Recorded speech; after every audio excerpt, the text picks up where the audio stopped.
Yo, what's good, guys? Everywhere you go, you see beautiful designs on shops, apps, and billboards, and you think to yourself, goodness gracious me, how is it made? Well, there's one software at the throne, and all of graphic design is sitting at the foot of it. Adobe Illustrator. And so in this video, I'll show you how to make a logo that will definitely open eyes and turn heads on the king of vector graphic design. Get some snacks and something to drink, as today you'll become a slave to Adobe. My name's Janaya, and you're watching Jetix.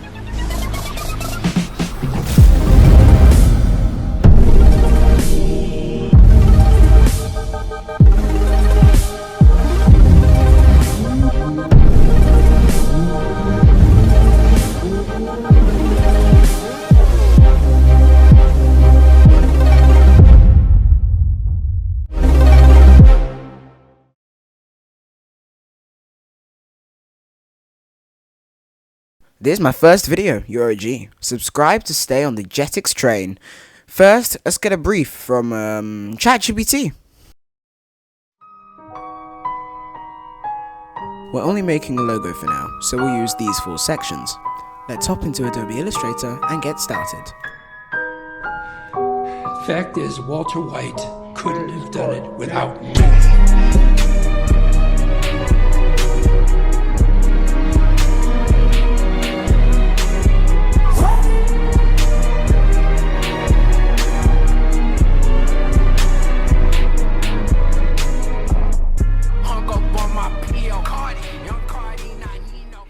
It's your first time inside Adobe Illustrator. Welcome. We'll start by creating a new document. Let's call it Urban Threads. Let's use 10 artboards, 1080 by 1080.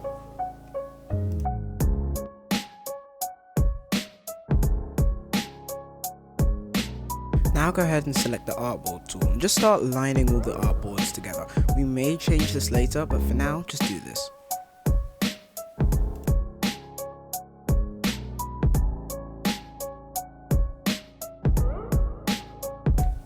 Now that's all done, we can now go ahead and go to Artboard 1 and let's start designing.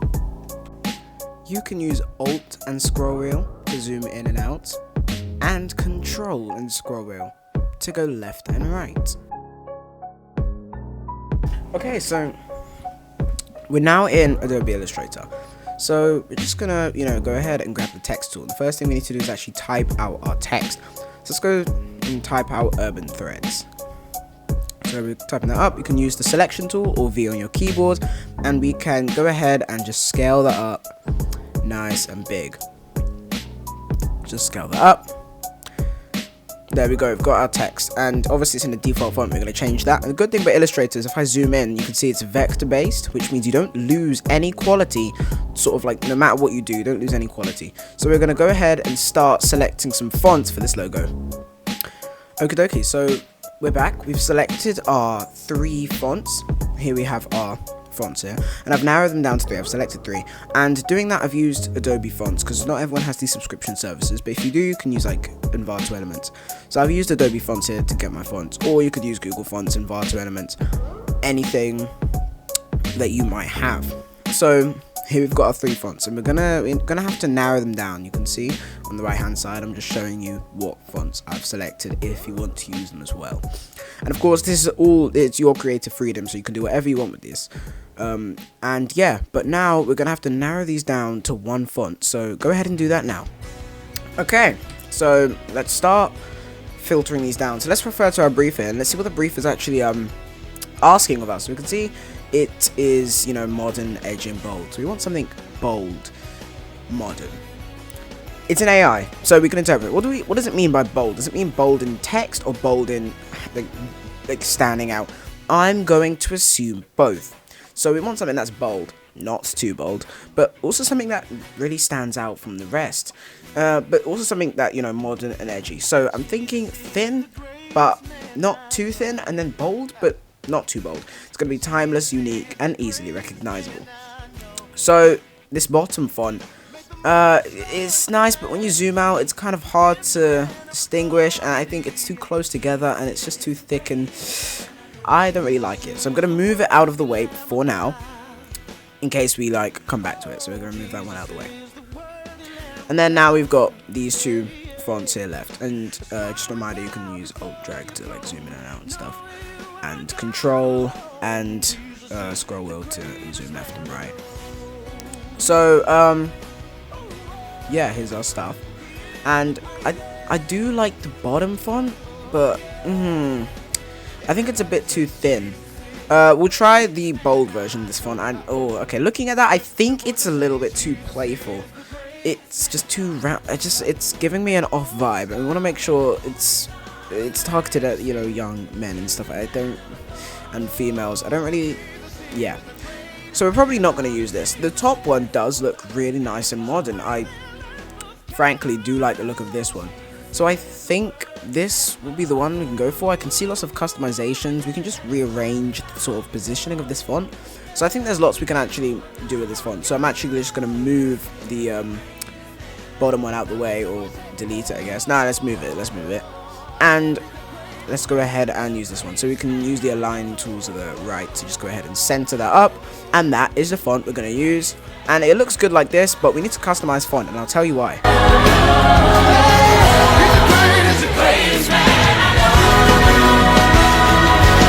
So now what we're going to want to do is customize our logo, or this font, to make our logo. Now this looks good by itself, you know, why would we want to customize it? And that's because it's a free font, which means anyone can access it and anyone can just copy our logo, as you can see.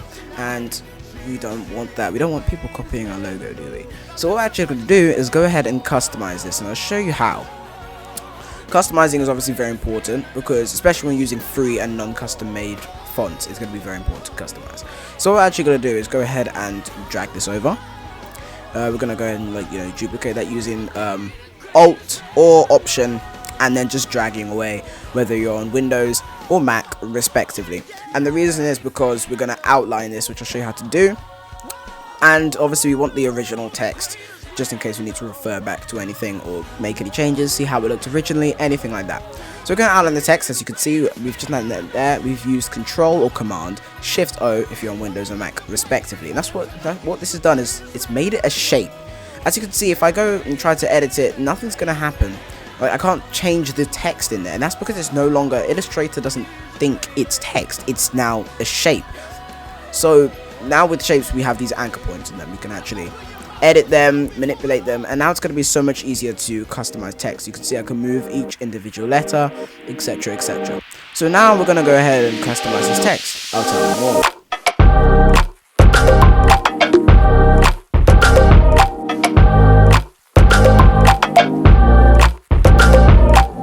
Okay, so now with the shape, we're gonna click on it and use the direct selection tool, which you can press A on your keyboard to actually get.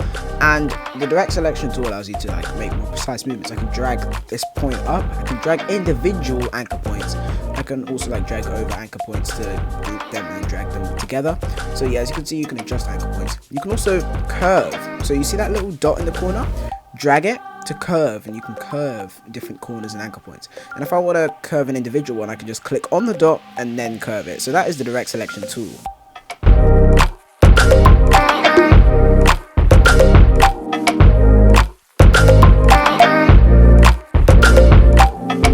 Okay, so now we're ready to customize this logo type. So I've ungrouped it, so I can move each letter individually.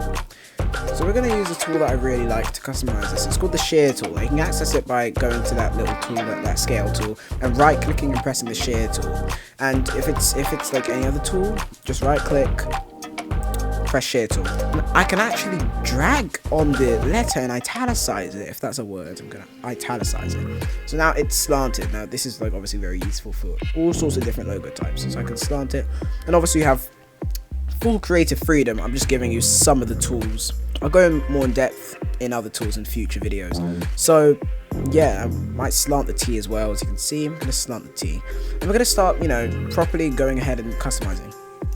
And so I've went ahead and actually done some customizations to this logo. I fiddled around, pressed each individual letter, and I've molded it into each other, and I like it because it looks nice and free. And I've done some shearing on the U and T, and I've adjusted the positioning of the logo. So yeah, that's our logo, and I'd say it looks pretty good, but we want different variants. Okay, so we want a logo mark. So I just group my logo. We want different variations, because when you're using a logo, you might want to use it in different sorts of ways. So we want a logo mark, which is like an icon for the brand, and maybe a variant of the logo where it's one after the other, next to each other, you know. So we're gonna go ahead and do that now. So you should use the skills we've learned. You can use skills you've learned from different tutorials, because it's not a complete beginner's tutorial, and make the different logo marks and variants. So I've went ahead and actually made these logo variants. So we'll go to presentation mode, or you can press Shift F. Black screen for a sec, no problem. Presentation mode. So we've seen I've made the logo mark, I've made them next to each other, and I've made the original stacks on top of each other. So those are 3 logo variants. You can make more logo variants, you can really customize this, you can go really wild. The sky is not the limit with this. The intergalactic space web is the limit with graphic design. It's absolutely incredible. But we need to get some colors. What is a design without some colors? So I've referred to our ChatGPT brief. I've asked it to make a color palette, and it's given me black, white, dark gray, mustard yellow, deep reds. Now the black, white, dark gray we could probably use. The rest of them, I don't know. I probably won't use this. I don't know. We'll take a look. We'll see what we can do with these colors. So now we're going to start making color variants. So get your rectangle tool, as I've just demonstrated, and draw a rectangle on one of the artboards. Make sure you have that artboard selected by just pressing anywhere on the artboard. So I'm going to duplicate this. I'm going to group it and duplicate it onto the artboard and change the color. So now we've got a black on white and a white on black. And we can go ahead and center that. Oh, I've just realized I haven't actually duplicated it. I haven't alt dragged properly. Oh, there we go. Duplicated it. Now we've got a white on black and a black on white. So we've got that contrast, you know, that variant. So yeah, we're gonna make different colors. So just start, you know, duplicating your rectangles, doing all sorts in order to find a color palette that you think works for you. So I'm just gonna duplicate this rectangle and, you know, just start experimenting here with the different logo marks, etc, etc. So you can press the in the appearance tab, you can press the colors and choose a color, and you can see that FFF there, that's hex codes, and I'll show you how hex codes work, because hex code is basically a code for a color. This allows you to have way greater depth with your colors. So I'm on Good Palette, which is a really good palette generating website, and I can generate a palette. So I'm going to go with Star of Life, and you can see we've got hex codes here. So when I click on a color, you can see the hex code for it. So that is the specific color code for that color. So you can copy the hex code, go back into Adobe Illustrator, as I've just shown you here, and paste the hex code into the hex code bar, and bam, we've got that exact color. So this means, like, if you can't really just find the color that you want on Adobe Illustrator properly, you can go ahead, search elsewhere for your colors, get hex code, throw it into Adobe Illustrator, and you've got your color. Here we are. I've made the colors. Okay, we've got our like little color palette here, so you know it's very beautiful. Obviously, I haven't spent a lot of time on this because I'm actually balancing my creative glow challenge entry, which is something that I'm properly working on for a brand called Lit. It's March's creative glow challenge. I might make a video on that. It's by Abby Connick, a graphic designer, which is like a million times better than me. I'm still a noob. Well, I wouldn't say I'm a noob, but I'm not anything compared to like Abby Connick and stuff. So it's Abby Connick's creative glow challenge. But enough about that. You know, this is our brand. It's not a brand, but it's logo. So remember, a brand is not just a logo. So Urban Threads doesn't end here. The end of this video is here, but we're gonna mock this up. So we're gonna put this on something else, like products, so we can see how it looks in real life. So whoever you're designing for can see how it looks. So this isn't the end of Urban Threads, but now we've made the logo. This doesn't end here. I'm sorry I couldn't spend as much time as I wanted to designing this logo for you guys, but I had to balance Abby Connick's creative glow challenge as well. But this is only the beginning. This is just part 1. We're going to make brand patterns, more graphics, and mock this logo up, which is going to turn this logo into a full amazing brand. But for now, I hope you've enjoyed this video.